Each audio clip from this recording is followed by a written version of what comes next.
போடுறதுன்னு சொல்ல போறேன் இந்த வீடியோல. ஸோ நான் வந்து அதுக்கு லிட்டில் ஹார்ட்ஸ் அண்ட் ரிங்ஸ் எடுத்திருக்கேன். இந்த ரெண்டு மெட்டீரியல் யூஸ் பண்ணி தான் நான் இப்போ சாரி டாசல் போட போறேன். ஸோ இது வந்து சரி த்ரெட். நெக்ஸ்ட் அந்த சாரிக்கு மேட்சிங்கா ரெண்டு சில்க் த்ரெட் எடுத்திருக்கேன். ஸோ நான் இதெல்லாம் தான் மெட்டீரியல்ஸ், தேவையான மெட்டீரியல்ஸ். ஸோ ஃபர்ஸ்ட் வந்து அந்த சில்க் த்ரெட் ஏதாவது ஒரு கலர் எடுத்துட்டு எக்ஸாம் பேட் இருக்கு இல்லையா, பிளாங்க், அதுல வந்து நல்லா வந்து ஃபோல்ட் பண்ணுங்க. உங்களுக்கு எந்த அளவுக்கு அந்த சாரி டாசலோட திக்னஸ் தேவைப்படுதோ அந்த அளவுக்கு ஃபோல்ட் பண்ணுங்க. சில பேருக்கு வந்து தின்னா பிடிக்கும், சில பேருக்கு திக்கா பிடிக்கும் இல்லையா. ஸோ உங்களுக்கு எந்த அளவுக்கு தேவையோ அந்த அளவுக்கு எடுத்துக்கோங்க. இப்போ அந்த ரிங்கோட மிடில்ல அந்த லிட்டில் ஹார்ட் வர மாதிரி பிளேஸ் பண்ணிக்கோங்க. ஸோ பிளேஸ் பண்ணதும் அது வந்து கொஞ்சம் உங்களுக்கு வேற ஏதாவது இருந்தா கூட எடுத்துக்கோங்க. பட் எனக்கு வந்து அந்த லிட்டில் ஹார்ட் வந்து உள்ள இருந்தா நல்லா இருக்கும்னு தோணுச்சு. சில பேருக்கு கொஞ்சம் தனித்தனியா இருக்க மாதிரி பிடிக்கும். எப்படினாலும் ஓகே தான். பட் இது வந்து கொஞ்சம் நான் வந்து 5 சென்டிமீட்டர்ஸ்க்கு மார்க் பண்ணியிருக்கேன் சாரியில. ஸோ ஒரு டாசலுக்கு நடுவில் 5 சென்டிமீட்டர்ஸ் வர மாதிரி நான் மார்க் பண்ணியிருக்கேன். ஸோ அந்த மார்க்குக்கு நேராக சாரி நீடில் வச்சுட்டு ஸோ டபுள் சைடுமே அதை போட்டுட்டு ஒரு நாட் போட்டால் கூட நல்லா இருக்கும். நான் வந்து இதில் நாட் போடலை. ஸோ நீங்கள் வந்து அது ரெண்டு சைடுமே வெளியே எடுத்துட்டு ஒரு நாட் போட்டுக்கோங்க. ஏன்னா ஃபர்ஸ்ட் டைம் பண்ணும்போது அது கொஞ்சம் ஸ்லிப் ஆகும், வெளியே வந்துடும். ஸோ நீங்கள் மறுபடியும் வந்து போடுற மாதிரி இருக்கும். ஸோ நீங்கள் வந்து ரெண்டு சைடுமே உள்ளே விட்டு எடுத்ததுக்கு அப்புறமா அந்த இடத்துல ஒரு சின்ன நாட் போட்டுருங்க. நாட் போட்டிங்கன்னா அப்புறம் அது வெளியே வராது, கொஞ்சம் ஸ்ட்ராங்காக நிற்கும்.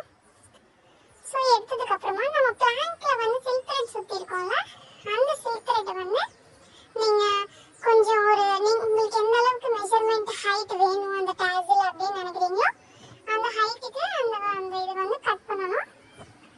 ஸோ கட் பண்ணிட்டு அதில் பிளேஸ் பண்ணிக்கோங்க.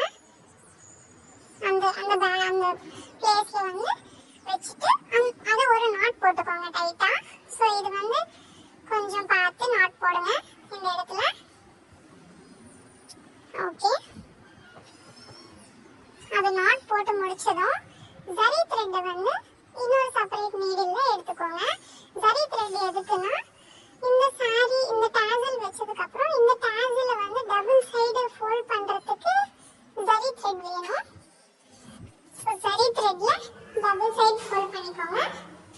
ஸோ டபுள் சைடு ரெண்டுக்கும் அதை பிடிச்சி ஜரி த்ரெட்ல ஃபோல்ட் பண்ணிக்கோங்க.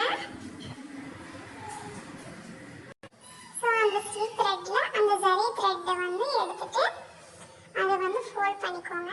ஸோ அதை வந்து உங்களுக்கு எந்த அளவுக்கு அது ஸ்ட்ராங்காக இருக்குன்னு தோணுதோ அந்த அளவுக்கு அது நல்லா ஃபோல்ட் பண்ணுங்க. ஸோ சில பேருக்கு வந்து தின்னா பிடிக்கும், சில பேருக்கு திக்கா பிடிக்கும் சாரி டாசல். ஸோ உங்களுக்கு எந்த அளவுக்கு பிடிக்குமோ அந்த அளவுக்கு பார்த்து நீங்க கட் பண்ணிக்கலாம். நமக்கு அந்த திக்னஸ் எதுல தெரியும்னா நம்ம அந்த பிளாங்க்ல ஃபோல்ட் பண்றோம் இல்லையா, அந்த சாரி டாசல் அந்த சில்க் த்ரெட் ஃபோல்ட் பண்றோம்ல, அந்த ஃபோல்டிங்ல நமக்கு அந்த சாரி அந்த டாசலோட திக்னஸ் நம்ம அதுல தான் எடுக்க முடியும். ஸோ கொஞ்சம் நிறைய த்ரெட் நீங்க ஃபோல்ட் பண்ணீங்கன்னா உங்களுக்கு திக்கா கிடைக்கும் டாசல். ஸோ நல்லா ஃபோல்ட் பண்ணிட்டு அங்க ஒரு நாட் போட்டுருங்க. ஸோ நாட் போட்டு முடிச்சதும் ஒரு த்ரெட் பெருசா ஒரு த்ரெட் குட்டியா இருக்கும். ஸோ நீங்க அதை வந்து ஈவனா கட் பண்ணிக்கோங்க. ஓகே, அது கட் பண்ணி முடிச்சதும் எல்லாமே நீங்க வந்து பார்டர் கலர் ஒரு டாசல், அதுக்கப்புறம் சாரி கலர் ஒரு டாசல், டபுள் கலர் இருக்கும் இல்லையா, பிளவுஸ் கலர் ஒன்று சாரி கலர் ஒன்று, இந்த மாதிரி ஒரு டாசல் இந்த கலர் ஒரு டாசல் அந்த கலர். மோஸ்ட்லி இந்த மாதிரி வச்சீங்கன்னா சாரி கொஞ்சம் லுக்கா இருக்கும் அந்த டாசல்ஸ் பார்க்க. இல்ல எங்களுக்கு ஓன்லி பிளவுஸ் கலர் போதும் அப்படின்னா ஓன்லி பிளவுஸ் கலர் வச்சுக்கோங்க. நீங்க வந்து திக்கா வைக்கணும் அப்படின்னா ஒரு சாரிக்கு மோஸ்ட்லி ரெண்டு சில்க் த்ரெட் தேவைப்படும். இல்ல எங்களுக்கு தின்னா போதும்னா ஒரு சில்க் த்ரெட் கூட வச்சிடலாம். I mean which means double colour வைக்கணும்னா ஒரு சாரிக்கு ஒரு த்ரெட்